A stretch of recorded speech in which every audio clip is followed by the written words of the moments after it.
Donald Trump is going to be holding a rally in Alabama this weekend. And already we've talked about it as a catastrophic failure for Trump because it's being held in a cow field. It's being held literally in an empty field in the middle of nowhere in rural Alabama. He tried to do an Independence Day rally at a national park in Alabama and got absolutely denied because he's a ridiculous idiot and they didn't want his partisan rally on Independence Day. But there's new reporting over the past week or so, and some very new reporting from yesterday, showing that Donald Trump's rally is going to be a catastrophic disaster for the public health of Alabama.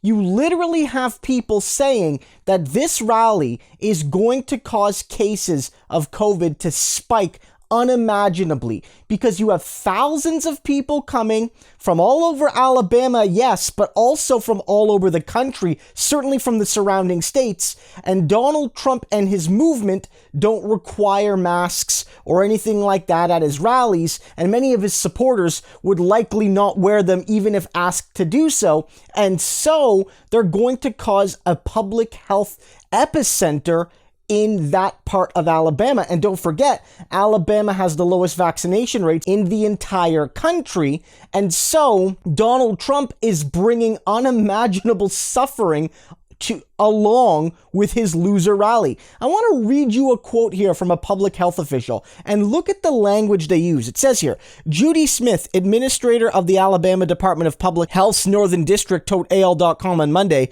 "We are absolutely shivering in our boots. We have great concern." And if you skip the next paragraph and go to the third, it says, "Sadly enough, we're pulling all our teams together right now to do additional testing because we know it's going to happen," Smith said. "It's not just going to be Cullman County. These folks, if they gave it to each other, took it back to their counties." And she's talking about the upcoming Trump rally, but also a recent concert that happened on the very same location of the upcoming Trump rally. And so whether it's what just happened or what's going to happen this weekend, they know, and they know they're fighting a war against Donald Trump and his idiot supporters, but also a broader misinformation war caused by the Trump movement. And let's be real, this is connected to my story yesterday. I did a video about how Trump hotels and other Trump properties, sort of without any fanfare, are requiring masks. They're implementing mask mandates in various places, including in some red states, showing that when Donald Trump as a businessman and his company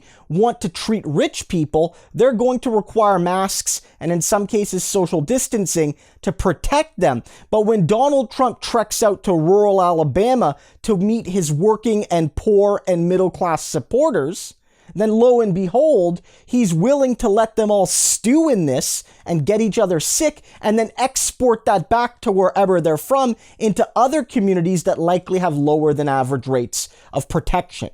Donald Trump is a public health menace. He always has been. This goes back to, of course, the 2020 election and to his campaign and to all of his rallies since, but this is literally the epicenter of this crisis at a time it's getting worse when he knows his own supporters are not following advice and public health officials are terrified.